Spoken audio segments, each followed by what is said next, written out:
الحمد لله رب العالمين حمدا كثيرا طيبا مباركا فيه كما يحب ربنا ويرضاه.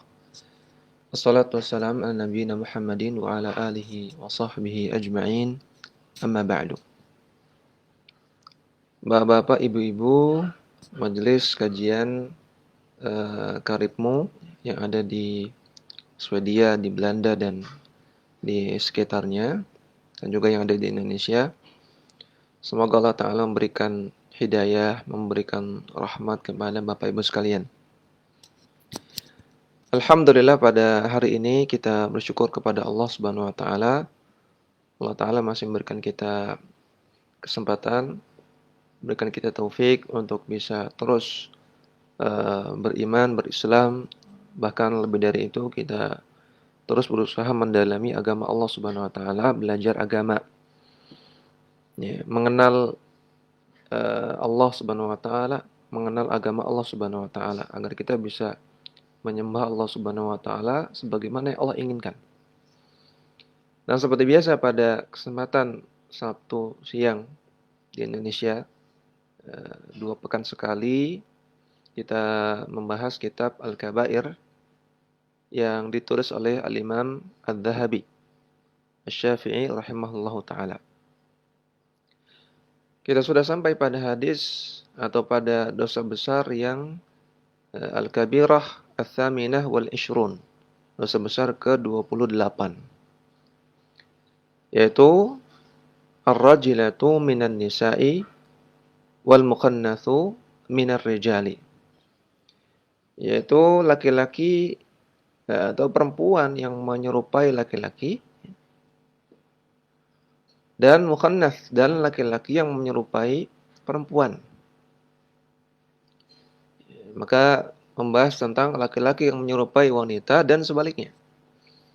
Ya, laki-laki yang kebanci-bancian menyerupai wanita, atau bahkan lebih dari itu transgender, sudah menjadi wanita full, atau perempuan yang menyerupai laki-laki, ya agak ketomboy-tomboyan, atau bahkan transgender menjadi laki-laki. Ya, jadi di sini tidak hanya membahas yang menyerupai, namun juga yang transgender, ya. Ya, jadi jangan dikira ancaman yang ada dalam Al-Quran, dalam hadis yang akan kita bahas hanya berlaku yang mirip-mirip saja. Laki-laki mirip perempuan, menyerupai. Adapun yang berubah jadi perempuan full, operasi kelamin macam-macam, oh enggak termasuk, enggak. Itu min babin aula, itu lebih parah lagi. Atau sebaliknya, perempuan yang menyerupai laki-laki, ya, bukan hanya terkena pada perempuan yang mirip-mirip laki-laki, namun juga perempuan yang transgender, ya. Mengubah kelaminnya, mau pasang jakun gitu ya, kemudian pasang hormon jenggot supaya dia kayak laki-laki. Ya, walau alam ada apa enggak ya? Andai kan ada maka termasuk juga. Lebih parah lagi min babin aula. Jadi ada kaidah dalam ushul fikih, ya, yaitu namanya qiyas aulawiyah. Ya, ini kaidah pelajaran. Qiyas aulawiyah yang sering disebut oleh para ustadz, para ulama dengan min babin aula. Min babin aula artinya lebih layak lagi. Lebih layak lagi. Kalau syariat melarang sesuatu perkara, maka perkara yang lebih parah dari itu lebih terlarang lagi, ya, bukan malah boleh, ya, seperti Allah Ta'ala katakan la taqrabuz zina, jangan dekati zina, ya, bukan berarti yang terlarang hanya mendekati zina, kalau zinanya boleh, enggak.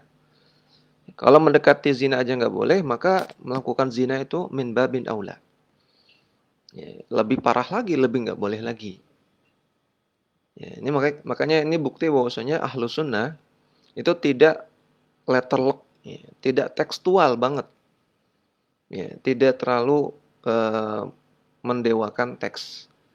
Tapi kita juga mengambil makna di balik teks.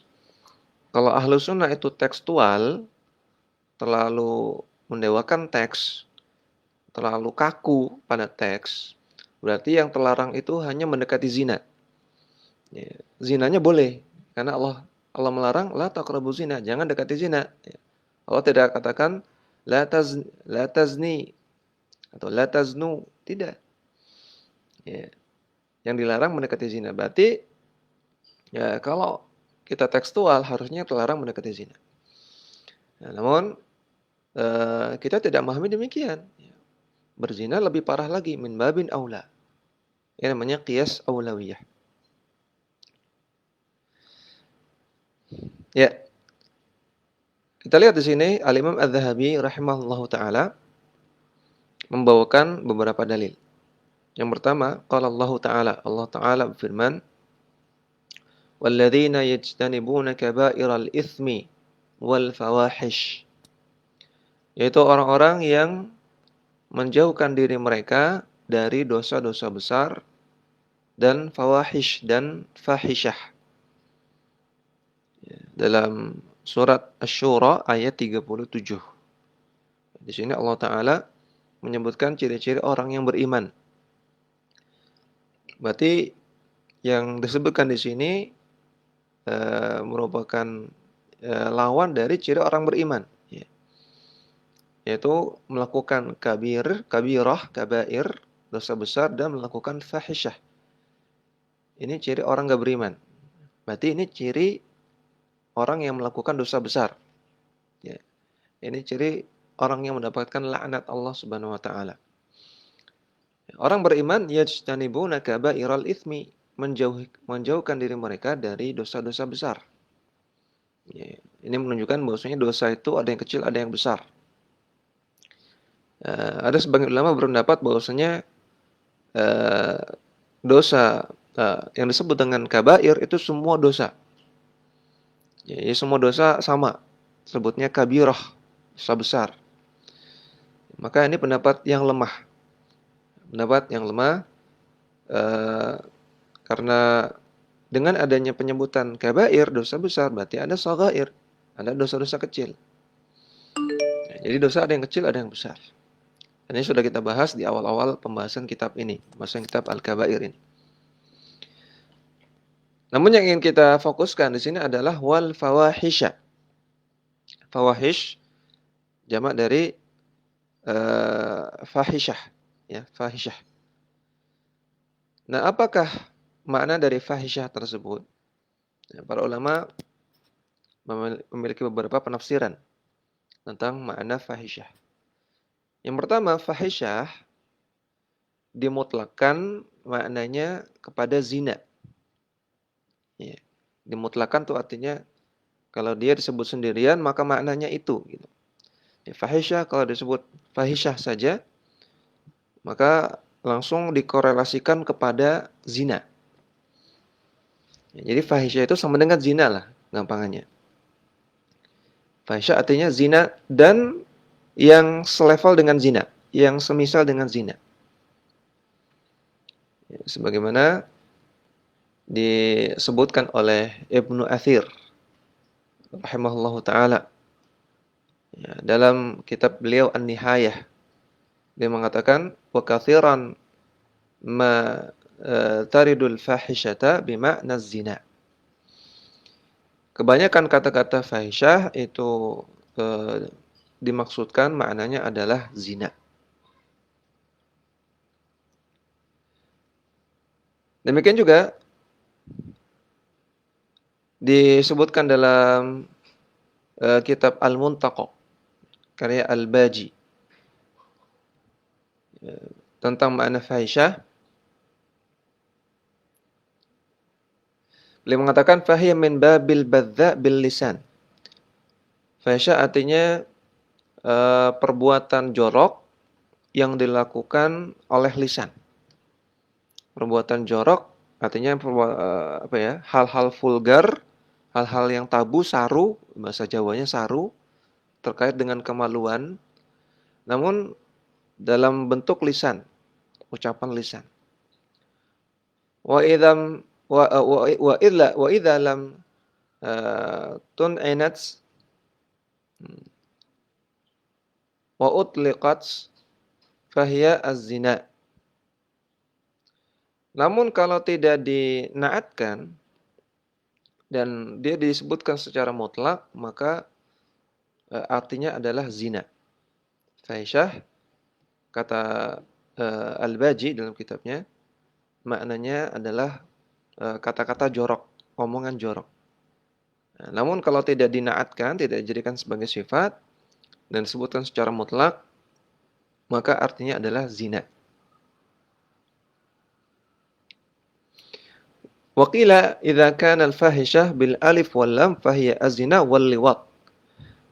Dan sebagai ulama mengatakan, ini masih perkataan Al-Baji, kata-kata fahisyah kalau disebutkan dengan alif lam, maka maksudnya adalah zina dan liwat.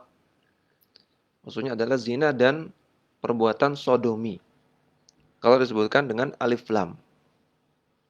Ya, maka kita lihat di ayat ini, walladzina yajtanibuna kaba'iral itsmi wal fawahisha. Menggunakan alif lam. Berarti fawahish di sini mencakup zina dan yang semisal dengan zina. Yang semisal dengan zina contohnya sodomi. Hubungan intim sesama jenis. Ya. Setahu saya kalau sodomi itu antara laki-laki dengan laki-laki ya. Kalau perempuan dengan perempuan ada istilah lain, saya lupa namanya. Ya. Namun termasuk juga ya, hubungan intim antara lawan jenis yang bukan mahram, yang tidak halal, hubungan intim antara sesama lelaki, hubungan intim antara sesama perempuan. Ini termasuk fahisyah, termasuk fawahish. Oleh karena itulah di sini Az-Zahabi membawakan ayat ini. Ya. Kan harusnya kita bertanya-tanya, ini kan pembahasannya tentang banci, tentang cewek tomboy.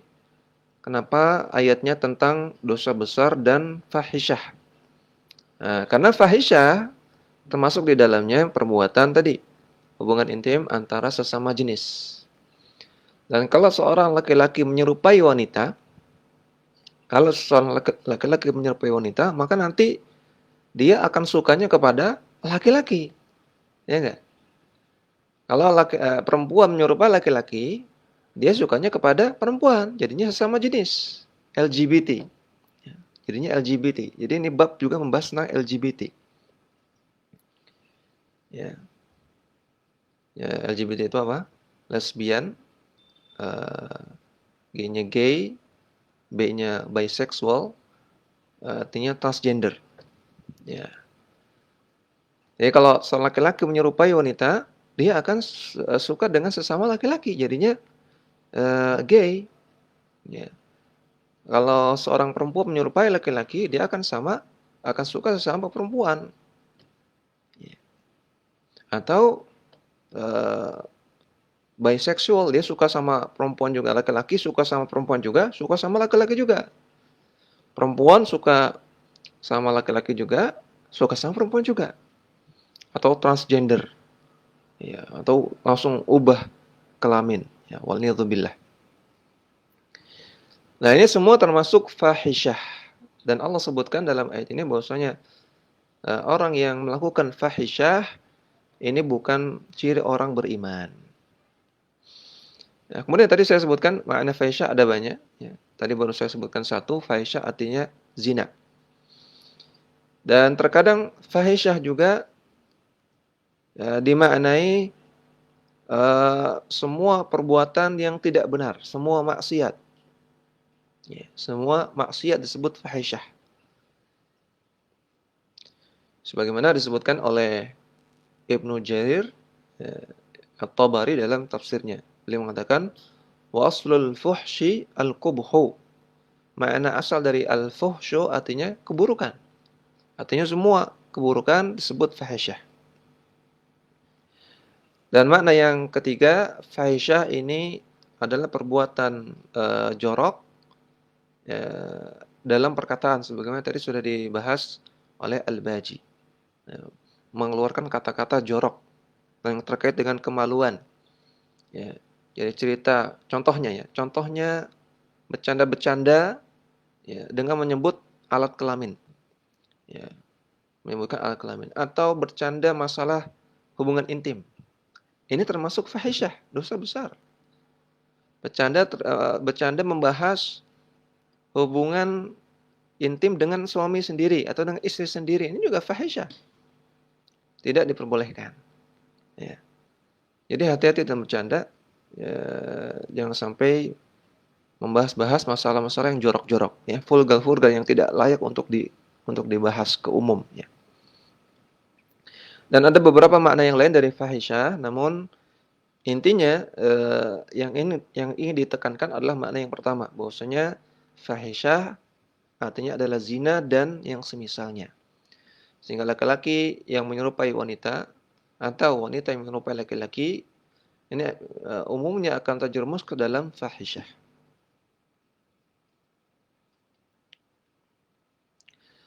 Kemudian dalil yang kedua yang dibawakan oleh Adz-Dzahabi di sini, qala Ibnu Abbas radhiyallahu anhuma. Berkata Ibnu Abbas radhiyallahu anhuma, la'ana Rasulullah sallallahu alaihi wasallam al-mukhannithina al-mukhannathina minar rijali. Rasulullah sallallahu alaihi wasallam melaknat laki-laki yang mukhannathin, yang kebenci-bencian. Mukhannath, yang menyerupai wanita. Wal mutarajjilati minan nisa, dan wanita-wanita yang menyerupai laki-laki. Kemudian Adz-Dzahabi mengatakan sahihun, hadisnya sahih. Hadis ini diriwayatkan oleh Al-Bukhari dan ya Al-Bukhari dalam sahihnya. Hadisnya sahih. Maka perhatikan, Rasulullah melaknat. Apa itu laknat? Melaknat itu apa artinya? Melaknat itu atau laknat artinya al-bu'du minar rahmah. Laknat itu artinya jauh dari rahmat Allah. Rahmat itu apa?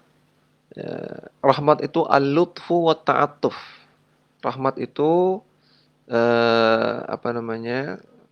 kelembutan dan sayang. Ya. Maka laknat artinya dijauhkan dari kelembutan dan kasih sayang Allah Subhanahu wa taala, ya. Dan rahmat Allah, kasih sayang Allah ini luas. Mencakup ampunan Allah, kemudian hidayah dari Allah, kemudian juga mendapatkan surga Allah, ini rahmat. Kemudian mendapatkan nikmat kubur, ya, mendapatkan teman soleh, mendapatkan taufik untuk melakukan amal soleh, ini semua rahmat. Mendapatkan rezeki yang baik, keluarga yang bahagia, ini rahmat, semua rahmat. Maka orang yang mendapatkan laknat adalah orang-orang dijauhkan dari itu semua. Tidak diampuni, tidak dapat surga, tidak dapat nikmat kubur, tidak dapat keluarga sakinah, tidak dapat hidayah, tidak dapat taufik untuk beramal soleh, dan seterusnya. Maka Rasulullah mendoakan laknat. Ya, Rasul mendoakan laknat bagi siapa? Bagi laki-laki yang menyerupai wanita. Sekarang kalau saya tanya, laknat dari Rasulullah itu berat apa enggak? Biasa aja, B aja, atau anak zaman sekarang B aja, apa luar biasa? Apa ngeri? Maka tentu jawabnya ngeri. Yang mendoakan Rasulullah SAW. Doanya makbul. Kalau Rasulullah mendoakan laknat, ya maka jatuh laknat pada orang tersebut. Ya, jadi luar biasa. Laki-laki menyerupai wanita ini bukan perkara biasa. Ini perkara luar biasa, perkara ngeri sekali. Karena didoakan laknat oleh Rasulullah SAW. Kemudian juga perempuan yang menyerupai wanita.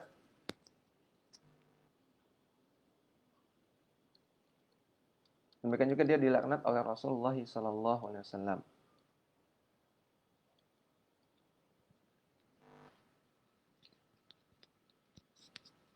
Ya, jadi laki-laki menyerupai wanita dan wanita yang menyerupai laki-laki dilaknat oleh Rasulullah SAW. Enggak boleh, termasuk dosa besar, termasuk maksiat yang sangat fatal. Ya. Dan ini kalau kita perhatikan hadis ini tidak bicara masalah hubungan intim. Ya. Tidak bicara masalah apakah itu namanya sodomi atau yang lainnya, tidak. sekedar dia menyerupai wanita, sekedar wanita menyerupai laki-laki, dilaknat oleh Rasulullah SAW. Walaupun dia tidak melakukan hubungan intim. Ini sekedar menyerupai dulu, sudah dilaknat oleh Rasulullah SAW. Nah, maka ada kesalahpahaman sebagian orang, ya, terutama ini orang-orang yang memperjuangkan LGBT, ini syubhat. Mereka mengatakan bahwasanya yang dilarang dalam Islam itu sodomi saja, hubungan intimnya. Adapun rasa suka kepada sesama jenis, adapun mengekspresikan diri dengan cara menyerupai lawan jenis, ya, laki-laki menyerupai wanita atau sebaliknya, ini ekspresi saja, maka ini tidak terlarang kata mereka. Yang terlarang itu kalau sudah sodomi, gitu. Kalau sudah melakukan hal seperti itu. Kalau cuma suka, kalau cuma tampil, berpenampilan saja, maka nggak apa-apa kata mereka demikian. Maka terbantahkan oleh hadis ini. Nabi katakan, eh, Nabi melaknat wanita yang menyerupai laki-laki dan laki-laki yang menyerupai wanita. Bahkan, kalau kita lihat hadis yang lain, ini lebih ngeri lagi. Ya. Rasulullah atau hadis dari Ibnu Abbas juga, beliau mengatakan, la'anan Nabi sallallahu alaihi wasallam al-mukhannatina minir rijal wal mutarajjilati minan nisa wa qala akhrijuhum min buyutikum. Kata Ibnu Abbas, Rasulullah melaknat laki-laki yang kebanci-bancian dan wanita yang kelaki-lakian, dan Nabi juga bersabda, akhrijuhum min buyutikum. Keluarkanlah mereka dari rumah-rumah kalian. Disuruh diusir sama Rasulullah sallallahu alaihi wasallam. Ya. Laki-laki yang banci, wanita yang kelaki-lakian suruh diusir oleh Rasulullah. Dalam riwayat yang lain, riwayat Bukhari juga, Ibnu Abbas mengatakan, fa akhrajan Nabi sallallahu alaihi wasallam mukhannathan wa akhraja Umar mukhannathan. Di zaman Nabi, di zaman pemerintahan Nabi, Nabi pernah mengusir banci. Dan di zaman pemerintahan Umar bin Khattab, Umar juga pernah mengusir banci. Nah, jadi mukhannas diusir oleh Rasulullah di masa pemerintahan beliau dan juga Umar diusir. Nah, sekarang mukhannas di sini artinya apa? Dijelaskan oleh Al-Hafidz Ibnu Hajar Al-Asqalani, beliau mengatakan, man yushabbihu khalquhu an-nisaa fi harakatihi wa kalamihi wa ghairi dzalika. Mukhannas artinya laki-laki yang perangainya mirip seperti wanita, baik dalam gerakannya, baik cara bicaranya atau yang lainnya. Jadi laki-laki yang menyerupai wanita dalam gerakan, dalam cara bicara, dan dalam cara berpakaian, ya, cara nulis, ya, dan semuanya. Sesuatu yang menjadi ciri khas wanita dia kerjakan. Nah, ini nggak boleh. Sesuatu yang menjadi ciri khas wanita dia kerjakan. Ini nggak boleh. Ini namanya mukhannas. Jadi kalau dalam bahasa gaulnya itu ngondek ya. Ngondek itu menyerupai wanita dalam gerakan. Ngondek. Laki-laki lemah gemulai. Ya. Atau gaya bicaranya. Laki-laki tapi gaya bicaranya itu intonasinya seperti perempuan. Kata-kata, pilihan kata yang digunakan, diksinya itu juga seperti diksi seorang perempuan. Nah, ini tidak diperbolehkan. Dan juga tidak diperbolehkan walaupun bercanda. Ini sering sekali ya dalam bercanda. Supaya lucu, supaya ketawa, ya, maka pura-pura jadi perempuan, bergaya seperti perempuan, supaya lucu. Ini tidak diperbolehkan.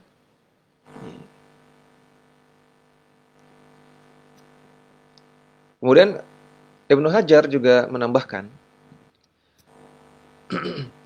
fa in kana min aslil khilqati laysa alaihi laumun. Perhatikan.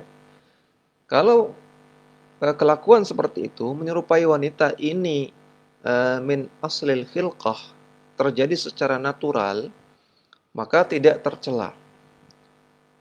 wa 'alaihi ayyatakallafa izalata dzalika.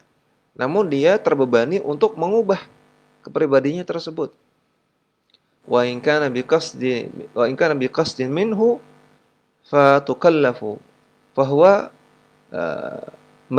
fahuwa al-madhmum.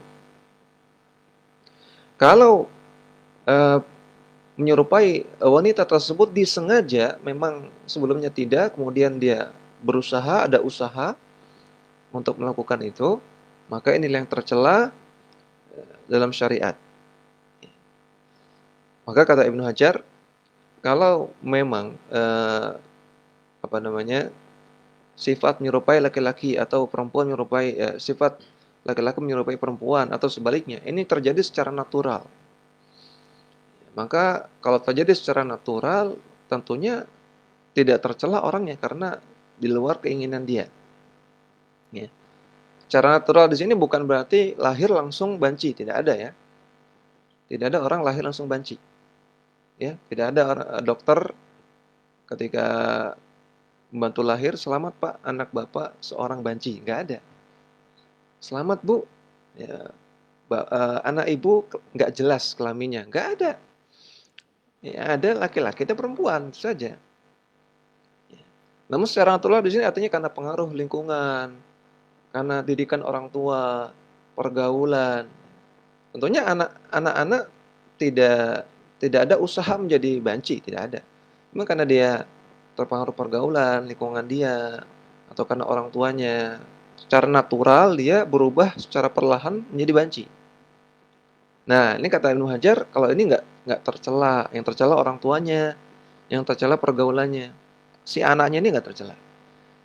Ya, namun setelah dia tahu, wah saya kok laki-laki kayak perempuan ya, dia wajib untuk mengubah dirinya. Ya, dia wajib untuk berubah, jadi laki-laki lagi, harus usaha. Nggak boleh dia mengatakan, saya kan memang seperti ini, apa adanya saya, be myself. Gitu. Saya pengen seperti saya aja. Nggak boleh, dosa. Ya, dia terbebani, kata Ibnu Hajar, ayyatakallaf izalata dzalik. Dia terbebani, artinya diwajibkan untuk menghilangkan sifat tersebut. Ya, kalau dia sadar, aduh saya kok seperti perempuan ya, maka dia ubah cara jalannya, dia sengaja-sengajain seperti laki-laki. Ya, kemudian dia tumbuhkan jenggot, dia pakai baju laki-laki, supaya hilang sifat-sifat tersebut. Demikian juga yang perempuan, ketika dia sadar, kok saya kok tomboy ya, saya kok jalannya kok kayak laki-laki. Berarti harus disengaja femininin. Ya, berusaha dibuat feminin, pakai baju yang feminin, terus dandan, ya. Kemudian segera nikah dengan laki-laki, bukan dengan perempuan, nikah dengan laki-laki, supaya hilang sifat tomboynya. Nah, jadi seperti itu, ya. Ini luar biasa, penjelasan Ibnu Hajar menunjukkan ulama-ulama Islam itu membahas masalah secara komprehensif, ya, sangat detail sekali.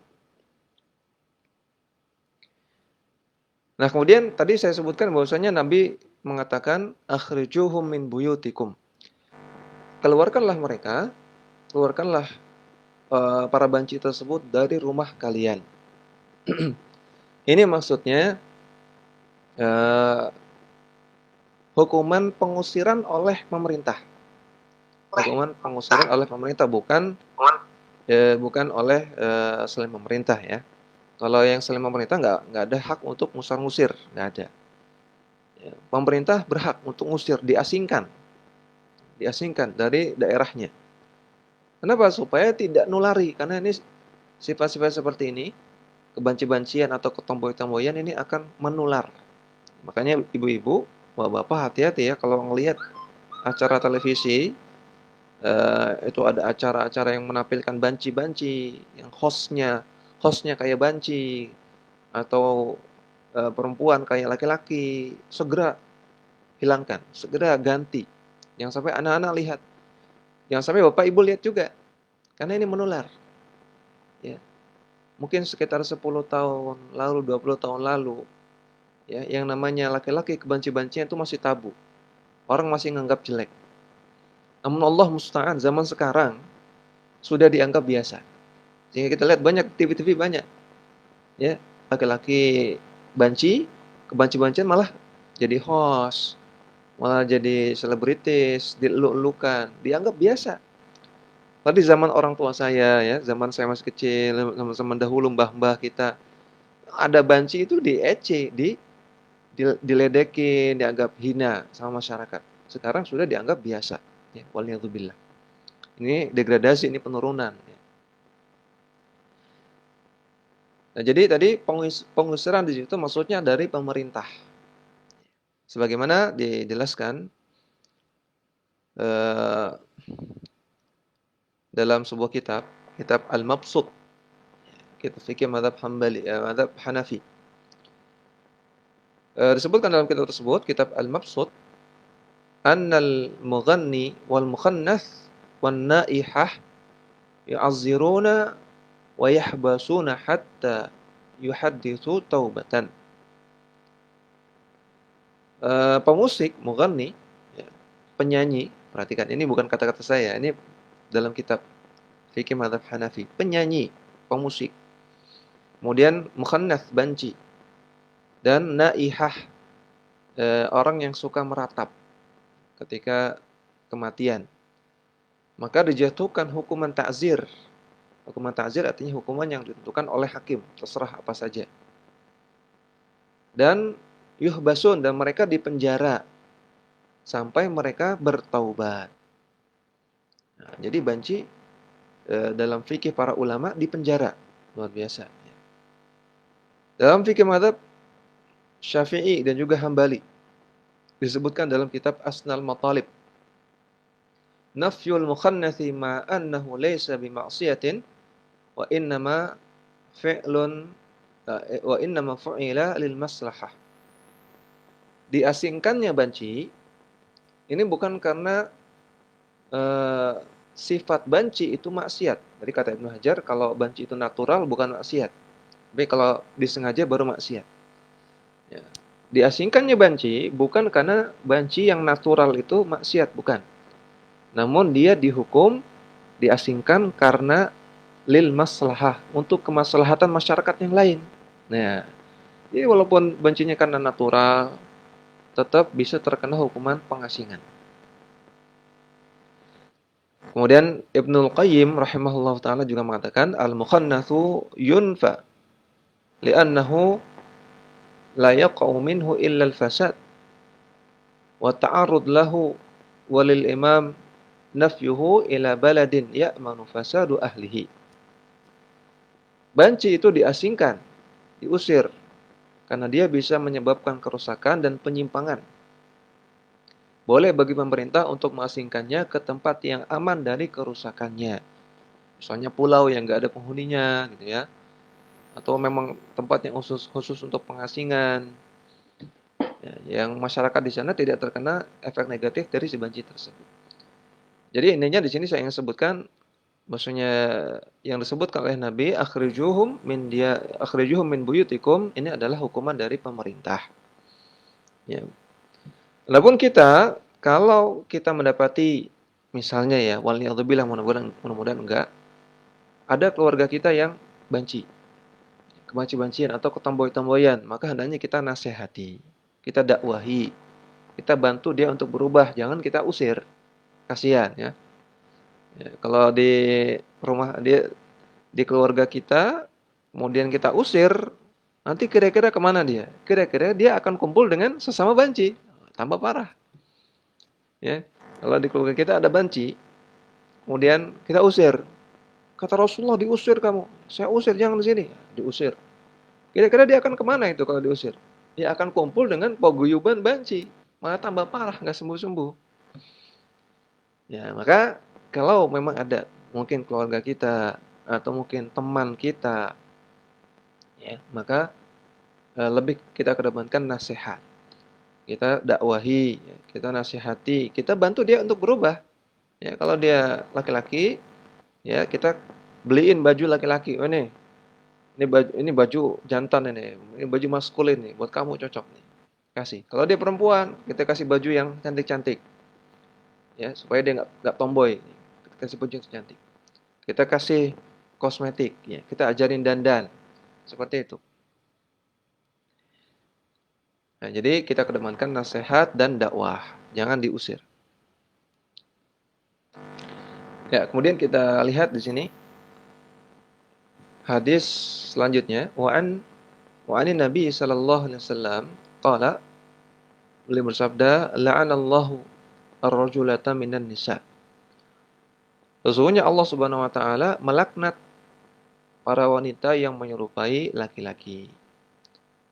Kemudian kata Az-Zahabi, isnaduhu hasanun, sanadnya hasan. Hadis ini akhrajahu Abu Daud, diriwayatkan oleh Abu Daud.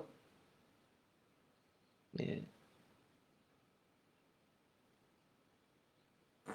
Dan kata Syekh masyhur Hasan Al-Salman, annal haditha sahihun li syawahidi al-katsirah.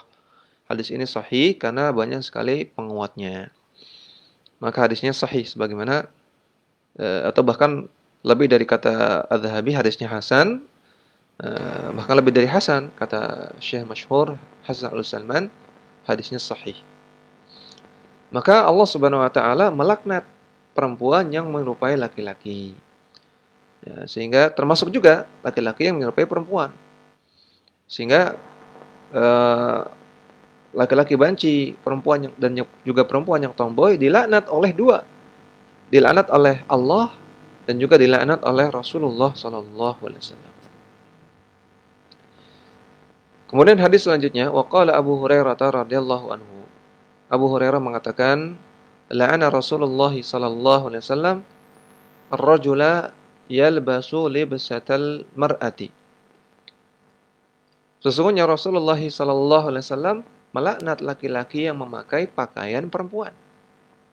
Wal mar'ata talbasu libsatar rajuli, dan melaknat perempuan yang memakai pakaian laki-laki. Kata Az-Zahabi, isnaduhu sahihun, sanadnya sahih. Hadisnya diriwayatkan oleh Imam Ahmad, Al-Musnadnya, Abu Dawud, An-Nasa'i, Ibnu Majah, Ibnu Hibban. Dan kata Syekh masyhur, wa isnaduhu sahihun ala syarti Muslimin. Sanadnya sahih dengan syarat Muslim. Ya, maka hadis ini lebih spesifik lagi. Dalam hadis Ibnu Abbas di atas, secara umum menyerupai laki-laki, wanita menyerupai laki-laki atau laki-laki menyerupai wanita terlarang. Namun dalam hadis ini lebih spesifik lagi, yaitu masalah pakaian. Gak boleh laki-laki memakai pakaian perempuan. Perempuan pakai pakaian laki-laki. Dan ini dilaknat oleh Rasulullah sallallahu alaihi wasallam. Dan maka di sini penting juga untuk para orang tua, ya, sejak kecil sudah berusaha menjauhkan anak-anaknya dari sifat seperti ini. Jangan sampai anak laki-lakinya itu ke wanita-wanitaan. Jangan sampai anak-anak perempuannya ke laki-lakian. Ya.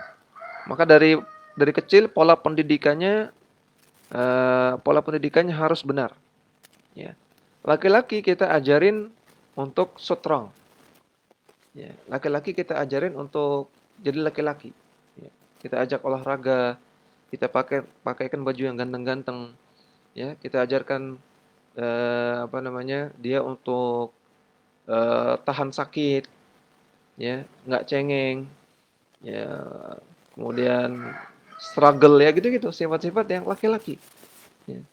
Karena Bapak Ibu sekalian, laki-laki ini dalam Islam, ya, kalau kita perhatikan semua ajaran-ajaran Islam terkait dengan laki-laki itu mengarahkan laki-laki untuk menjadi strong, ya, untuk menjadi seorang yang maskulin, laki-laki. Karena laki-laki itu nanti akan menanggung nafkah istrinya, akan menanggung nafkah anaknya, dan nanti dia akan menanggung nafkah orang tuanya kalau orang tuanya miskin. Dan juga dia akan menanggung nafkah saudara perempuannya kalau saudara perempuannya nggak punya suami, kalau saudara perempuannya miskin. Ya. Dan dia laki-laki dituntut untuk sholat ke masjid 5 waktu, ya, kalau sudah tidak corona. Kemudian laki-laki bisa safar sendirian tanpa mahram. Laki-laki dituntut untuk haji walaupun tanpa mahram. Laki-laki dituntut untuk jadi imam. Laki-laki dituntut untuk jadi muadzin. Laki-laki dituntut untuk bisa nyembelih. Ya, coba nanti ajarin anak itu untuk nyembelih ayam. Ya, yang kecil-kecil dulu. Ya, kalau sudah agak besar, nyembelih ayam. Sudah agak besar, ajarin nyembelih kambing sendiri. Ya. Ini bapak-bapak juga harus belajar ya, jangan sampai bapak jijian ya. Nyembelih ayam jijian, nyembelih kambing jijian. Ya. Atau kalau bisa nyembelih sapi sendiri. Wah, ini lebih keren lagi. Kemudian juga laki-laki punya tuntutan untuk berjihad. Andaikan ada jihad syar'i. Perempuan tidak ada kewajiban untuk berjihad. Maka perhatikan, dalam Islam laki-laki itu disetting, didesain untuk menjadi strong. Ya. Maka tidak akan kita dapati laki-laki yang punya sifat-sifat seperti tadi akan nanggung nafkah istrinya, anaknya, orang tuanya, saudara perempuannya, dia sholat fardu, dia bisa jihad, dia bisa nyembelih kurban. Kita tidak dapati laki-laki seperti ini yang suka lagu-lagu Korea, yang suka goyang TikTok, yang suka main game, yang suka dandan, ya, yang suka ngedance, yang suka kerjaannya nonton bioskop, ya, sukanya clubbing. Nggak akan terbentuk sifat-sifat seperti di atas. Coba kira-kira yang suka TikTokan, laki-laki yang suka goyang di TikTok. Kalau ada suruhan jihad, ayo jihad, Allahu Akbar. Kira-kira gimana dia? Nanti malah joget ya. Bukannya perang malah joget. Nah, nggak mungkin terbentuk sifat-sifat yang jantan. Ya, maka laki-laki disetting ya, untuk jauh dari lagu-lagu, joget-joget, ya, kemudian dari dandan, kemudian ya gitu-gitu. Ya, kita ajarin olahraga, kita masukkan ke les karate, les taekwondo, les pencak silat, kungfu, macam-macam. Kita ajarin senang main basket, senang main bola, supaya dia terbentuk jiwa laki-laki. Ya, sebaliknya perempuan juga kita bentuk jiwa perempuan. Ya sekali lagi untuk bapak-bapak, ibu-ibu yang punya anak dari kecil diperbaiki ya pola pendidikannya.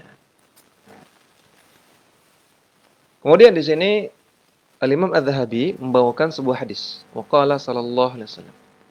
Rasulullah bersabda, "Sinfani min ahli nari lam arahuma." Ada dua golongan dari penduduk neraka yang belum pernah aku lihat sebelumnya. Karena saking ngerinya. Rasulullah SAW ketika Isra Mi'raj, beliau diperlihatkan surga. Beliau diperlihatkan neraka. Ya, beliau diperlihatkan orang-orang yang ada di neraka. Orang yang zina hukumannya ini, orang yang enggak puasa Ramadan hukumannya ini, orang yang enggak sholat. Rasulullah diperlihatkan. Dan ada, kata Rasulullah, ada dua golongan yang hukumannya kok ngeri sekali. Yang saya baru lihat pertama kali ini, kata Rasulullah.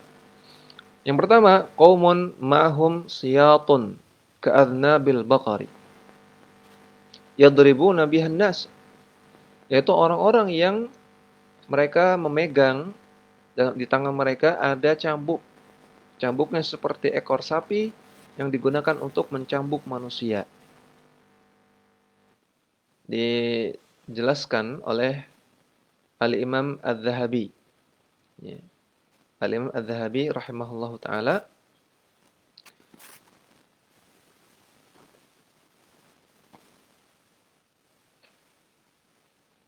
beliau mengatakan bahwasanya maksud dari kaum yang memegang cambuk ini adalah pemimpin yang zalim. Ya. Saya ingin mencari perkataan Adz-Dzahabi.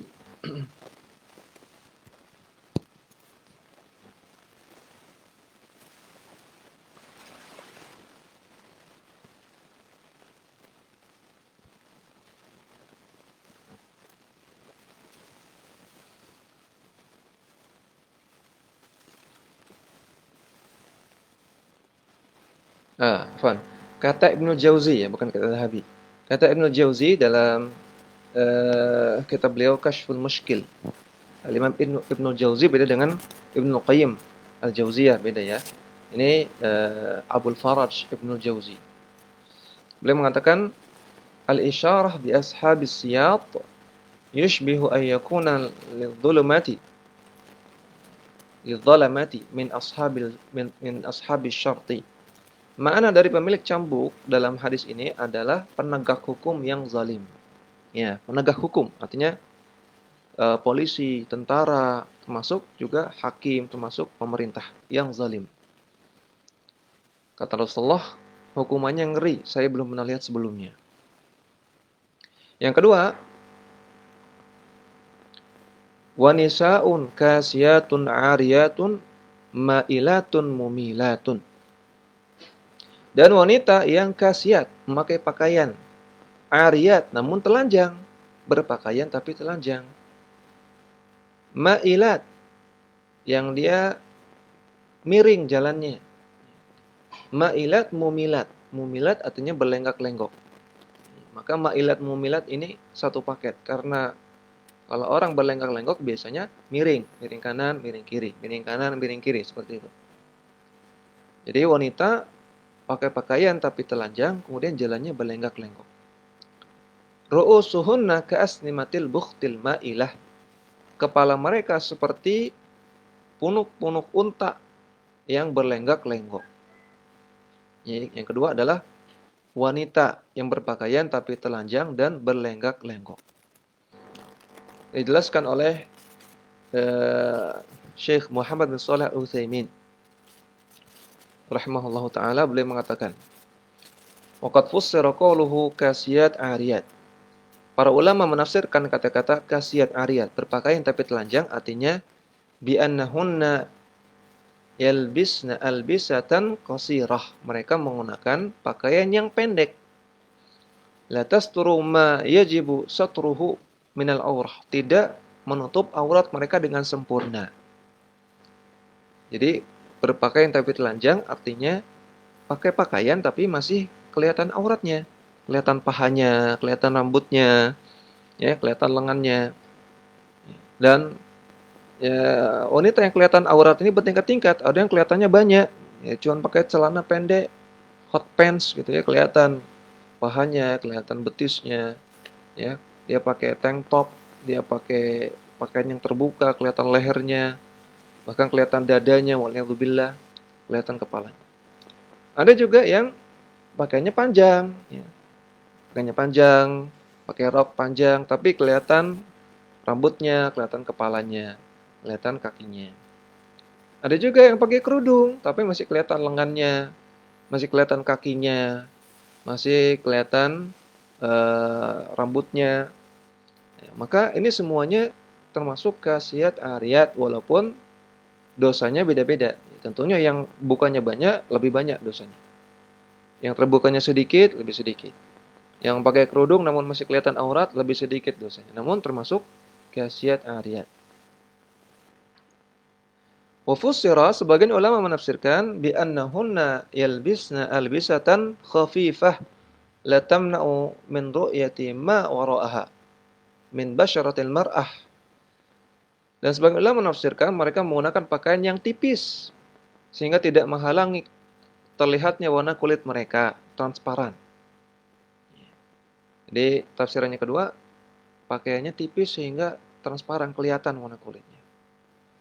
Wa fusirat, dan sebagian ulama menafsirkan bi ayyalbisna malabisa dhayiqatan fahiya satirah 'anil ru'yah lakinnaha mubdiyatun limafatinil mar'ah. Dan sebagian ulama tafsirannya ketiga mengatakan mereka menggunakan pakaian yang sempit. Ya, pakaiannya menutup aurat namun masih menampakkan keindahan-keindahan wanita. Artinya pakaiannya ketat. Masih kelihatan bentuk pinggulnya. Ya, kata bapak-bapak, pinggulnya seperti gitar. Nah, berarti masih kelihatan bentuknya. Ya, masih kelihatan bentuk pahanya. Kakinya pakai rok atau pakai celana. Tapi kelihatan, ya, kalau pakai celana pasti kelihatan bentuk pahanya. Makanya sama, ini kasiyat ariyat, berpakaian tapi telanjang. Kelihatan pundaknya, kelihatan apalagi kelihatan dadanya. Ya, waliyadzubillah, ini berpakaian tapi telanjang. Bahkan yang juga terjadi pada ibu-ibu yang sudah pakai hijab, pakai jilbab, ya. Jadi itulah khutuwat asyayatin, ya. Langkah-langkah setan. Setan itu ngajak untuk keburukan langkah-langkah, ya. Ada langkah-langkahnya, ya. Sedikit demi sedikit, sampai-sampai orang yang berhijab pun terjebak pada langkah-langkah setan, ya. Orang yang berhijab, tadinya hijabnya sudah bagus, ya sudah syar'i, kemudian diajak, udahlah, kamu hijabnya yang eh, apa namanya, yang agak modis dikit lah, ya. Dikit modis, nggak apa-apa, dikit doang. Sehingga dipakailah hijab, ya, tapi bahannya itu nyeplak. Bahannya nyeplak, kelihatan bentuk pinggulnya, ya, kelihatan bentuk maaf, bentuk bokongnya kelihatan, ya, bentuk lengannya kelihatan, bentuk dadanya kelihatan. Tapi dia hijabnya lebar, tapi tetap kelihatan, ini nggak boleh, ya. Jadi hijab syar'i itu tidak kelihatan bentuk-bentuk syar'i, ya. Nggak kelihatan bentuk-bentuk apapun. Kelihatannya cuman apa namanya? Pakaiannya saja, kainnya saja. Nggak kelihatan lekuk-lekuk tubuh, nggak kelihatan. Karena tadi kata sebagian ulama, kasiyat ariyat artinya pakaian yang masih membentuk tubuh.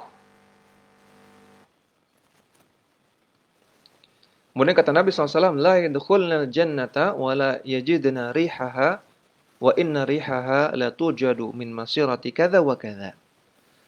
Maka dua kelompok ini, pemimpin yang zalim dan wanita yang berpakaian tapi telanjang, mereka tidak masuk surga dan mereka tidak akan mencium baunya, padahal baunya surga bisa tercium dari jarak sekian dan sekian. Akhrajahu Muslim, hadis sahih riwayat Muslim. Maka hadis ini bicara tentang ya, wanita yang berpakaian tapi telanjang. Ya. Kenapa kok dibawakan dalam bab ini oleh Az-Zahabi pada sedang bahas tentang banci dan tomboy? Ya. Maka kata para ulama ini adalah selipan. Ini hadis ini tidak ada kaitannya dengan judul bab. Ya, tidak bicara tentang menyerupai laki-laki atau menyerupai perempuan. Namun ini faedah saja yang dibawakan oleh Az-Zahabi. Karena yang dibahas adalah laki-laki yang menyerupai wanita dan wanita yang menyerupai laki-laki. Jadi wanita yang menyerupai laki-laki terlaknat oleh Nabi, terlaknat oleh Allah.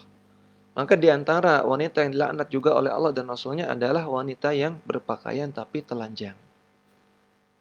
Ya, berpakaian tapi telanjang itu seperti apa? Tadi tidak sempurna nutup auratnya. Kemudian yang kedua bajunya transparan, tipis. Ya. Yang ketiga masih terlihat lekuk-lekuk tubuhnya. Dan ibu-ibu sekalian dan para akhwat sekalian, jangan salah kaprah terhadap masalah nutup aurat. Ya. Karena banyak ibu-ibu kalau di Indonesia ya, itu kalau mau ke kondangan pakai jilbab. Tapi kalau nyapu depan rumah nggak pakai jilbab. Ya, padahal depan rumah banyak orang lewat. Gitu. Ya kalau nganter anak sekolah pakai jilbab. Tapi kalau duduk-duduk depan rumah di terasnya nggak pakai jilbab. Kalau jemurin baju depan rumah nggak pakai jilbab. Jadi seolah-olah patokan pakai jilbab atau enggak itu kalau ada acara, nah, kondangan, arisan gitu ya. Nah, itu baru pakai jilbab. Tapi kalau cuman nyapu, nggak usah pakai jilbab lah. Nah, ini keliru. Ya, ini kita khawatirkan termasuk ke dalam tadi kasiyat ariyat berpakaian tapi telanjang. Karena nggak nutup aurat. Nutup aurat itu patokannya ada laki-laki non mahram apa enggak? Ada laki-laki yang bukan mahram apa enggak? Kalau ada pakai. Kalau nggak ada silakan buka. Walaupun di dalam rumah, kalau dalam rumah misalnya ada tukang, ya.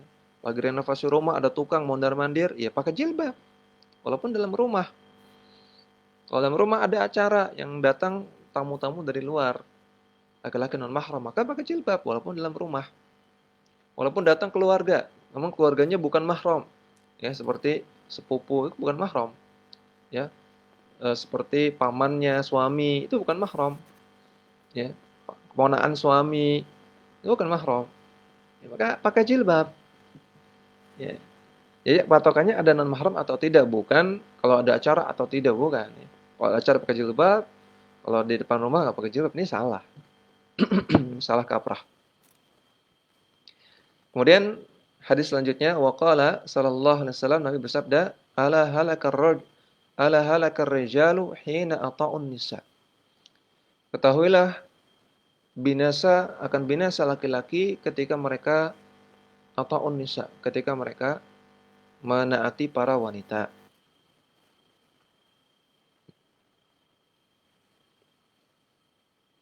Hadisnya akhrajahu Ahmad, hadis riwayat Imam Ahmad, Al-Bazzar, At-Tabrani dalam Al-Awsat, Abu Nuaim dalam Dzikru Akhbaril Asbahan, Ibnu Adi dalam Al-Kamil, Al-Hakim dalam Al-Mustadrak. Al-Hakim mengatakan hadza hadisun sahihul isnad. Hadis ini sanadnya sahih. Walam yukhrijahu, namun tidak dikeluarkan oleh Bukhari Muslim. Wa wafaqahu adz-Dzahabi, dan disetujui al-Adz-Dzahabi. Berarti hadisnya sahih. Ya, Nabi mengatakan ala halakar rijal hina ata'un nisa. Sungguh akan binasa para laki-laki ketika mereka menaati wanita. Artinya ketika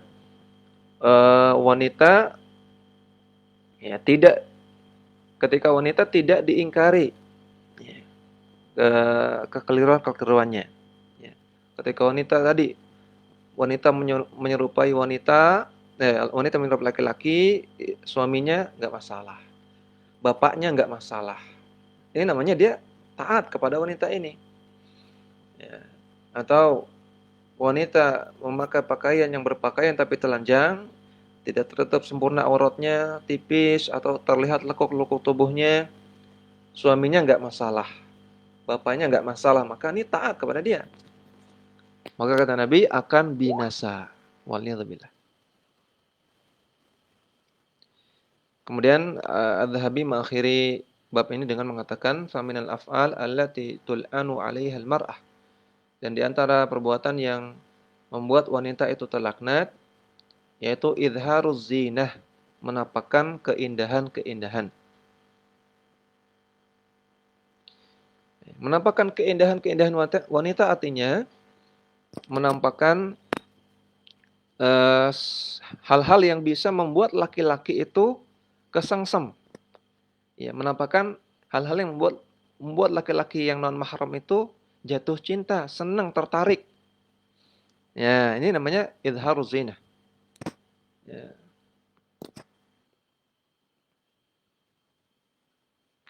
Makanya dalam surat An-Nur ya.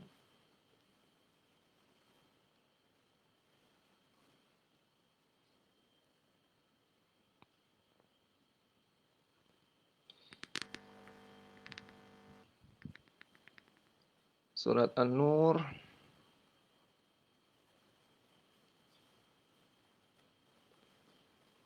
ya, Allah Ta'ala katakan jangan tampakkan zinatahunna. Ya. Allah katakan jangan tampakkan perhiasan mereka. Perhiasan di sini artinya semua hal yang menyerupai yang menghiasi wanita. Ya, bukan hanya perhiasan kalung gelang, bukan ya. Namun berupa keindahan, lenggak-lenggoknya wanita ya. Kemudian pakaian yang indah. Ya, pakaian yang indah walaupun jilbab lebar, panjang menutup aurat tapi indah ya. Misalnya warnanya pink, kemudian ada bentuk hati ya, gambar hati, heart. Kalau enggak totol, polkadot gitu. Ya, polkadot warna pink. Wah, ini indah sekali ini. Laki-laki yang lihat, waduh, lucu sekali nih akhwatnya ini. Atau gambar bunga-bunga. Ya, pakai cadar, menutup aurat lebar, tapi gambarnya bunga-bunga gitu ya. Warnanya pink, merah. Nah, ini ya, indah. Ya, maka termasuk menampakkan keindahannya nggak boleh. Ya. Jadi nggak sekedar pakaian itu menutup aurat, tapi juga tidak boleh menampakkan keindahan. Atau misalnya pakaiannya sudah syar'i, tapi gerak-gerik dari si wanita ini, misalnya dia foto ya, kemudian sambil miring badannya, sambil angka 2 gitu ya, V ya. Kemudian berpose. Laki-laki ngelihat seperti ini, waduh, lucu, cantik, anggun. Nah, ini tertarik laki-laki. Ya, coba kalau ada laki-laki yang belum nikah, lihat dia atau laki-laki suami lain lihat lihat wanita yang seperti ini berpose seperti itu, tertarik. Ini merupakan keindahan juga, maka tidak diperbolehkan. Wadhahabi wal lu'lu' min tahtin niqab, dan menampakkan emas dan juga lu'lu' mutiara yang dipakai di bawah niqabnya. Artinya dia pakai niqab tapi dia pakai perhiasan yang membuat laki-laki tertarik. Ya, kalau perhiasannya tidak membuat laki-laki tertarik nggak masalah, ya. Karena memang wanita itu eh, apa namanya, di antara perangai wanita yang naluriah itu berhias. Wanita pakai pakai anting-anting, pakai cincin, pakai gelang, ini wajar, namanya wanita. Tidak terlarang, bahkan dalam hadis disebutkan dihalalkan emas bagi umatku yang wanita, diharamkan bagi laki-laki.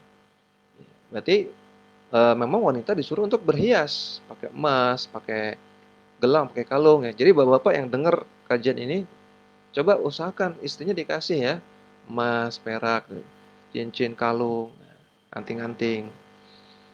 Ya, kalau bisa jangan yang sepuhan, yang beneran emas gitu.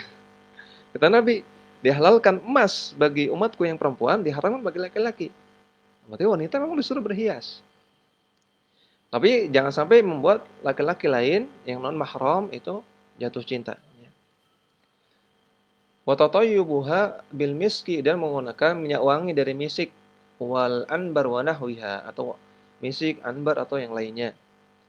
Wa lubsuha as-sabbaghat wal wal wal madas ila ma asbahu dzalika min al-fadha'ih, dan menggunakan kosmetik-kosmetik, ini sabbaghat, madas ini kosmetik dan lainnya di depan laki-laki non mahram.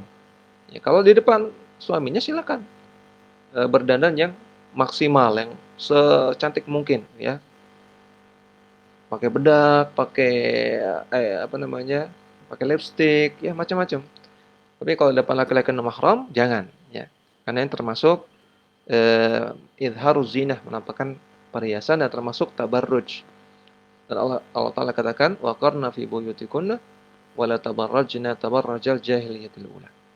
Hendaknya wanita banyak-banyak di rumah dan janganlah tabarruj sebagaimana dilakukan oleh wanita jahiliyah terdahulu.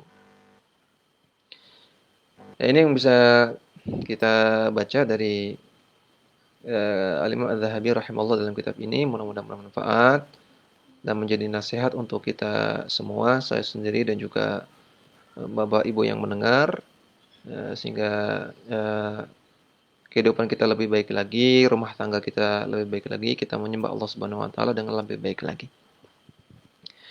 Demikian, wassallallahu ala nabiyina Muhammadin wa ala alihi wa sahbihi wasallam. Saya persilakan kalau ada pertanyaan dan saya kembalikan kepada moderator. Nah, baik, alhamdulillahirabbil alamin. Jazakallahu khairan Pak Ustadz atas penyampaian materinya. Ini sudah ada 2 pertanyaan yang masuk di kolom chat dari Ibu Zubaidah dan Ibu Afrina. Dibacakan saja.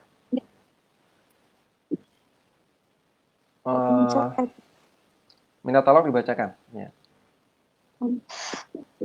Dari Ibu Zubaidah, Assalamualaikum warahmatullahi wabarakatuh. Pak Ustadz, Ana punya banyak teman yang sudah berumur 60 tahun. Dan mereka sering memotong rambut mereka seperti laki-laki atau malah botak karena cuaca panas memakai jilbab. Kata mereka lebih aman, keramas dan tidak begitu peringatan dalam jilbab mereka. Karena menganggap kita sudah tua. Cuman Ustadz atas jawabannya. Ya. Bagaimana hukum wanita memotong rambut seperti laki-laki atau malah sampai botak? Ya. Bapak, ibu-ibu yang sudah haji atau yang sudah umroh, ya, maka nanti ketika tahallul, wanita itu tidak memotong rambut kecuali sedikit saja, seujung jari. Ya. Nabi bersabda, "Laisa 'alan nisa al-halqu." Inna ma'ala nisa at-taksir. Wanita tidak wajib untuk halak, tidak wajib untuk menggundul. Ya. Karena yang bapak-bapak, laki-laki disuruh mengundul. Ya. Lebih mengatakan, semoga Allah Ta'ala merahmati al-muhalliqin. Rahimallahu al-muhalliqin. Semoga Allah beri rahmat kepada laki-laki yang mengundul kepalanya ketika tahallul. Didoakan oleh Rasul 3 kali. Kalau wanita enggak. Ya. Maka di sini ada hikmah bahwasanya wanita yang lebih utama adalah menjaga rambutnya. Kalau laki-laki gampang, botak masih ganteng. Ya.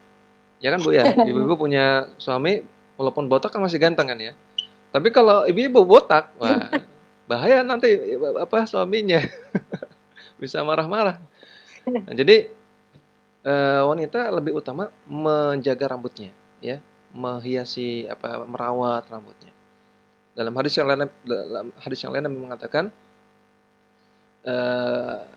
man lahu sya'ru fa'akrimuhu. Barang siapa yang punya rambut maka muliakanlah. Muliakanlah artinya rawatlah rambut. Yang merawat rambut termasuk mengikuti sabda Nabi Shallallahu Alaihi Wasallam. Ya, jadi ibu-ibu yang punya rambut, ya, tolong dirawat ya. Ini selain membahagiakan suami juga mengikuti perintah Rasulullah, ya. Maksudnya dikeramas gitu ya, dirawat. Kemudian mungkin kalau rontok-rontok ya dikasih vitamin atau apa supaya nggak rontok. Ya, tapi juga nggak usah sampai berlebihan, harus ke salon setiap minggu sekali gitu, nggak harus ya. Jadi nggak perlu beli alat yang mahal-mahal ya sekadarnya saja gitu ya. Jadi lebih utama adalah jangan dibotak. Ya. Dan pernah ditanyakan kepada Al-Lajnah Daimah lil Buhut wal Ifta, para ulama di Saudi Arabia, tentang hukum mengundul rambut. Mereka mengatakan tidak boleh. Tidak boleh bagi wanita menggundul rambut kecuali darurat. Darurat di sini misalnya karena penyakit, ya. Ada sebagian penyakit yang mengharuskan untuk operasi di kepala, maka harus digundul. Ya tentunya kalau dioperasi ya harus digundul semuanya, ya. Nanti kalau enggak jadinya pitak, ya. Jadi bolong. Jadi kalau seperti itu nggak masalah. Ya, atau karena luka, ya, kecelakaan, atau karena kondisi-kondisi darurat yang lain. Ya. Kalau menggundul nggak boleh. Kalau memendekkan rambut, maka hukum asalnya boleh. Ya, memendekkan rambut hukum asalnya boleh selama tidak menyerupai laki-laki. Ya, jadi ada model rambut pendek, tapi model rambut pendeknya wanita ada. Ya. Maka yang seperti itu harusnya. Jadi model rambut pendek wanita. Jangan model rambut pendek laki-laki, jangan. Ya minimalnya hukumnya makruh. Minimalnya hukumnya makruh. Ya. Karena nanti patokan rambut pendek yang menyerupai laki-laki seperti apa, Ustaz? Nah, ini patokannya kembali kepada urf. Nah, jadi masalah model kan nggak ada dalam hadis. Ya, model ini kembali kepada urf. Model rambut wanita gimana sih di Indonesia gitu. Di Belanda gimana sih? Kalau memang model rambut pendek seperti ini, seperti A ini, maka ini di Belanda adalah model rambut wanita, ya nggak masalah. Jadi patokannya kembali kepada urf, namun secara kaidah intinya jangan sampai modelnya mirip dengan laki-laki. Ya, demikian ya, Allahu a'lam. Terima kasih Pak Ustadz. Ini ada pertanyaan lagi dari Ibu Afrina. Assalamualaikum Ustadz. Kalau wanita memakai celana panjang untuk dalaman pakaian atau untuk kaum dress, boleh tidak? Lalu kalau model jilbab syar'i, ini pertanyaan yang kedua, model jilbab syar'i ada lengan yang tengahnya dibuat lebar, sering disebut French hijab. Biasanya ada yang pakai ditambah dengan pakai sarung telapak tangan juga. Ya. Maksud pertanyaan pertama, maksud celana panjang dipakai di rumah itu bila tidak ada non mahram di rumah. Demikian Pak Ustaz. Ya.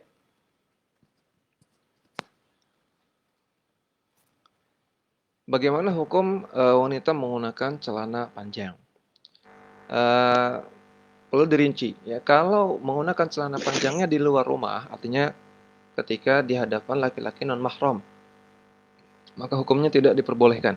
Ya, sebagaimana difatwakan oleh banyak ulama, diantaranya Syekh Abdullah bin Jibrin rahimahullahu taala yang mengatakan tidak boleh bagi wanita menggunakan bantolon, menggunakan celana panjang. Ya, selain karena itu menyerupai laki-laki, juga karena itu memperlihatkan lekuk-lekuk tubuhnya. Dalam sebuah hadis, Rasulullah SAW pernah memberikan hadiah kepada sahabat namanya Usamah bin Zaid. Ya, Usamah bin Zaid dikasih hadiah sama Nabi baju, namanya baju Qutbiyah. Ini model baju. Ternyata sama Usamah bin Zaid hadiah baju itu diberikan kepada istrinya. Hadiah baju dari Rasulullah diberikan kepada istrinya Usamah, sama Usamah.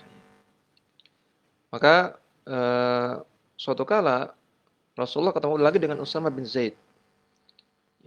Ditanya sama Rasulullah, "Ya Usamah, malaka la talbisul qibtiyah?"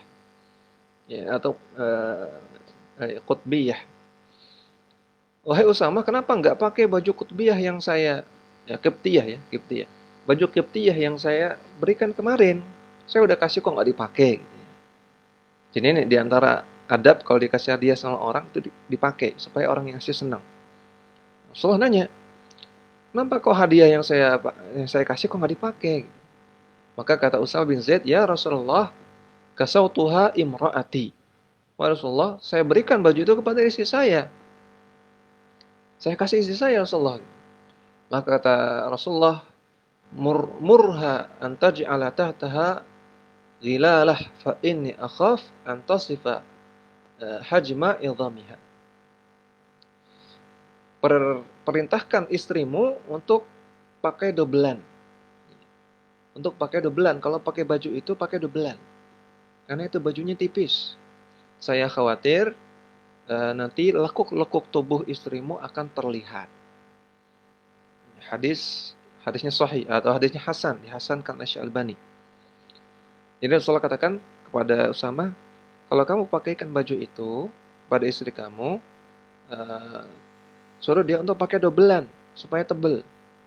Karena itu bajunya tipis. Kalau enggak, maka akan terlihat lekuk-lekuk tubuhmu, lekuk-lekuk tubuh istrimu. Maka berarti kan Rasulullah melarang wanita itu kelihatan lekuk-lekuk tubuhnya. Karena ya, setiap senti lekuk-lekuk tubuh wanita itu membuat laki-laki tertarik ya. Ibu sekalian, saya laki-laki ini. Itu sikap naluriah laki-laki. Setiap senti tubuh perempuan itu membuat laki-laki tertarik. Entah itu, ya mohon maaf, misalnya dada, atau paha gitu ya, atau pinggul. Nah, ini yang besar-besar, yang sangat besar fitnahnya. Jangankan itu, hatta lengan, hatta jari. Ya. Ada akhwat posting jari di Facebook, di foto jari. Ya. Maka ini juga bisa memfitnah laki-laki. Waduh, jarinya lentik sekali. Wah, putih sekali. Wah, jarinya terawat. Wah, kayaknya dia manicure, pedicure gitu kan. Laki-laki tertarik. Jari aja bisa bikin fitnah, bisa bikin laki-laki tertarik, tergoda. Ya, demikian juga lekuk-lekuk tubuhnya. Walaupun cuman lekuk apa? Lekuk pinggang, lekuk pundak, lekuk apa itu menarik. Makanya sampai Rasulullah berpesan, "Wahai Usamah, jangan sampai lekuk-lekuk tubuh istrimu terlihat." Dan juga hadis yang tadi yang sudah kita bahas ya, kasiyatun ariyat. Sebagian ulama menafsirkan kasiyat ariyat artinya wanita yang berpakaian yang nutup aurat namun masih kelihatan lekuk-lekuk tubuhnya. Maka kesimpulannya nggak boleh pakai celana panjang karena celana panjang itu pasti memperlihatkan lekuk tubuh. Pasti itu. Lekuk pahanya kelihatan, lekuk betisnya, bokongnya kelihatan. Kalau pakai celana panjang, hatta walaupun celana panjang yang lebar-lebar ya kan saya tahu ya ada celana panjang yang khusus perempuan, yang lebar, yang gedombrong-dombrong itu kalau kata orang Jawa, dombrong-dombrong. Lebar banget. Tapi tetap saja ketika dia jalan kelihatan pahanya ya. Ketika dia duduk kelihatan, tambah kelihatan lagi pahanya, bokongnya. Maka nggak boleh ya pakai celana panjang, pakai rok, ya, pakai gamis. Kemudian yang kedua, bagaimana hukum menggunakan hijab yang ada bolongnya, yang ada bolong lengannya, ada bolongan khusus untuk lengan, ya. Ya katanya ini untuk mempermudah kalau naik motor, untuk ngambil, untuk apa. Ya memang mempermudah. Namun di sisi lain, kita katakan pertama ini masih memperlihatkan lekuk-lekuk tubuh. Ya lekuk, minimal lekuk tangan ya kan, kelihatan tuh, wah tangannya semampai, oh tangannya berisi, oh tangannya ramping, kelihatan. Yang tangannya berisi, yang tangannya gempal gitu kelihatan, yang tangannya ramping kelihatan. Kalau seperti itu, ya. Lekuk pundaknya kelihatan. Dan juga saya perhatikan ya, ini saya bukan memperhatikan mengamati serius banget ya, tapi saya perhatikan sekilas kalau akhwat yang pakai baju seperti itu bentuk dadanya kelihatan, ya. Mohon maaf. Jadi karena dia dari lengan sudah ada bolongan, maka otomatis bagian dada ini tertarik gitu ya kainnya. Jadi kelihatan bentuk dadanya. Maka bahaya. Kemudian yang kedua, ini juga merupakan bentuk khutwat asyaiton, ya, langkah-langkah setan. Tadinya sudah syar'i, nggak kelihatan apa-apa, bentuk lekuk-lekuk tubuhnya, kemudian digoda oleh setan. Udahlah, ayo keluarin tangannya. Ya, keluarin tangannya. Nanti lama-lama setan bisikin lagi. Ayolah, keluarin kakinya, keluarin kakinya. Ayo udahlah, keluarin lehernya, bentuk lehernya kelihatan. Dikit demi sedikit, nanti lama-lama lepas jilbab. Ya, waliyatubillah. Maka ini bentuk langkah-langkah setan. Jangan diikuti. Ya, jadi eh, usahakan tidak ada lekuk tubuh yang terlihat. Ya. Dan masalah kalau pakai jilbab lebar nanti susah Ustaz megang ini, mau ngambil jemuran susah Ustaz di atas. Ya susah itu worthy Bu. Ya. Kalau kita susah-susah dulu di dunia, nanti di akhirat baru senang. Ya. Gak apa-apa, yang penting kita dapat ridho Allah, kita syar'i pakaiannya, susah dikit kita hadapi. Ya struggle dikit. Ya. Dan ini juga dirasakan oleh para sahabiah zaman dahulu. Disebutkan dalam sebuah hadis bahwasanya salah seorang istri Rasulullah, ya saya lupa siapa namanya, ketika dulu eh, apa namanya anak angkat belum dilarang oleh Islam, dia punya anak angkat. Kemudian setelah anak angkat itu dilarang dalam Islam, maka si anak angkat ini masih sering mondar-mandir ke rumahnya, laki-laki. Ya.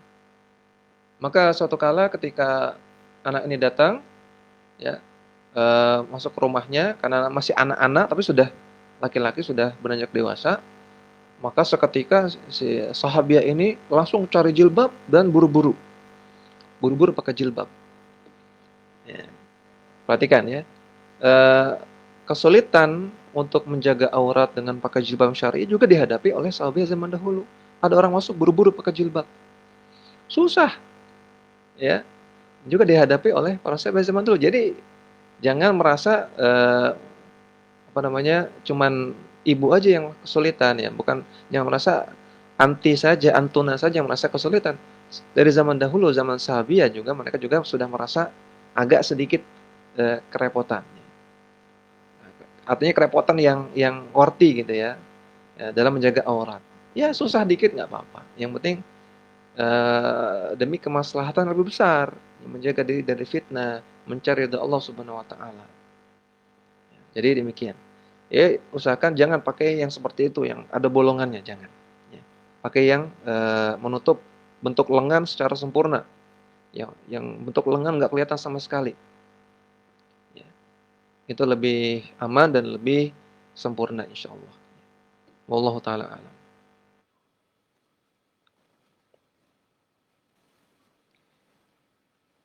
Baik, jazakallah khairan Pak Ustadz atas jawabannya. Eh, bi- eh, Kalau masih ada yang bertanya, ini mungkin pertanyaan itu tadi itu kalau celana panjang untuk di rumah itu bagaimana Ustadz sebagai home dress Oh bila iya, tidak ada ya. non mahram ya. Ya tadi saya belum selesai kan ya. Jadi celana panjang dirinci, kalau di luar rumah, di depan laki-laki dan mahram nggak, maka nggak boleh. Kalau di dalam rumah boleh. Ya. Kalau di dalam rumah boleh dan dijadikan sebagai dalaman. Bahkan ini termasuk yang bagus karena sebagaimana tadi dalam hadis Usama bin Zaid, Rasulullah mengatakan, "Murha an taj'ala tahtaha ghilalah." Perintahkan istrimu untuk menggunakan dobelan, baju rangkap dobelan. Berarti yang sempurna itu baju itu ada dobelannya. Ya, maka menggunakan celana panjang sebagai dobelan ya termasuk bagus. Sehingga nanti kalau gamis itu terkena angin gitu ya, nggak langsung kelihatan kulitnya. Jadi ada pelindung seperti itu. Jadi boleh ya menggunakan celana panjang sebagai dobelan. Namun menggunakan celana panjang sebagai dobelan ini jangan sengaja diperlihatkan karena ada sebagian ibu-ibu, sebagian akhwat dia pakai gamis dan pakai dobelan celana panjang. Namun sengaja diperlihatkan, jadi gamisnya cuma 3/4 sampai betis, celana panjangnya kelihatan. Bukan, jadi celana panjang ini untuk jaga-jaga kalau tersingkap. Jadi yang untuk menutup itu gamisnya, karena itu lebih sempurna, nggak kelihatan lekuknya. Ya, demikian juga misalnya kalau ibu-ibu naik motor gitu ya, pakai gamis, pakai celana panjang sebagai dobelan. Ketika naik motor, wah gamisnya diangkat semua gitu ya, diangkat semua. Ya, kayak ngangkat sarung gitu ya, diangkat semua. Nah, terus dia melangkah untuk naik motor. Yang kelihatan cuma celana panjangnya aja. Nah, ini kurang tepat ya. Memang kalau naik motor kan perlu diangkat. Ya. Namun diangkatnya diusahakan seminimal mungkin dengan apa namanya supaya bisa melangkah gitu. Tapi kalau bisa nggak kelihatan semuanya gitu, nggak kelihatan kakinya semuanya. Dan juga kalau naik motor seperti itu keadaannya ya disesuaikan celana panjangnya yang biasa aja gitu. Jadi jangan celana panjangnya nanti yang bentuknya menarik juga gitu ya. Pakai gamis, pakai celana panjang, naik motor. Ketika naik, gamisnya diangkat, celana panjangnya polkadot, ya, celana panjangnya bunga-bunga. Wah, ini bikin fitnah lagi bagi laki-laki yang melihat. Gitu. Jadi yang biasa aja warna hitam, gitu ya, yang apa namanya, yang nggak ada corak-coraknya seperti itu. Jadi kalau untuk dobelan boleh dan untuk di pemakaian rumah juga dibolehkan. Ya dengan syarat tidak ada laki-laki non mahram. Ya. Isinya ada suami, orang tua nggak apa-apa, ya, anak-anak nggak apa-apa, saudara perempuan nggak apa-apa, adik laki-laki nggak apa-apa. Tapi kalau ada pamannya suami, ada sepupu, ya maka nggak boleh pakai celana panjang, pakai gamis seperti itu.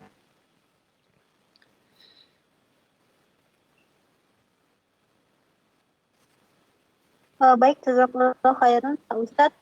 Ini lanjutan dari Ibu Zubaidah dan Ibu Afrina. Tadi tentang French himar itu, Ibu Zubaidah, jadi bagaimana anak memakai French himar karena banyak dijual di sini. Kemudian dari Ibu Afrina berarti kembali ke model konvensional saja Ustadz, model yang lebar, tidak menerawang, panjang dan menutup punggung telapak tangan.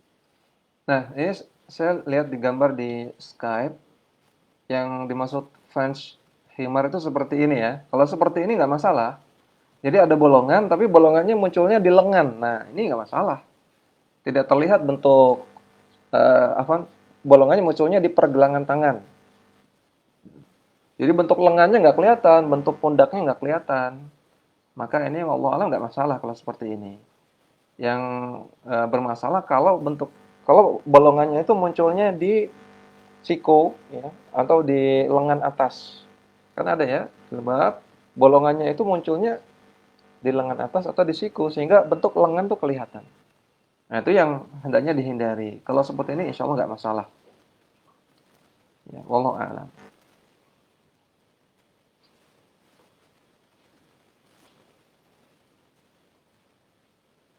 Baik, jazakallah khairan Pak Ustadz. Selanjutnya bisa tanya jawab atau sudah habis waktunya? Eh Kalau di sini sepertinya sudah mau asar ya. Nanti kalau masih ada ini kayaknya ibu-ibu jadi banyak pertanyaan masalah jilbab nih. Ya Iya. nanti bisa dilanjutkan di WhatsApp ya bisa disampaikan ke Ibu Nur atau ke Pak Rio, nanti disampaikan ke saya, insya Allah saya jawab masalah jilbab. Jadi untuk sekarang kita cukupkan dulu. Ya, mudah-mudahan bermanfaat dan bisa kita amalkan dalam kehidupan sehari-hari. Wassalamualaikum warahmatullahi wabarakatuh wa ala alihi wasallam. Wa akhiru da'wana alhamdulillahi rabbil alamin. Subhanakallahumma wa bihamdika asyhadu an la ilaha illa anta astaghfiruka wa atubu ilaik. Assalamualaikum warahmatullahi wabarakatuh.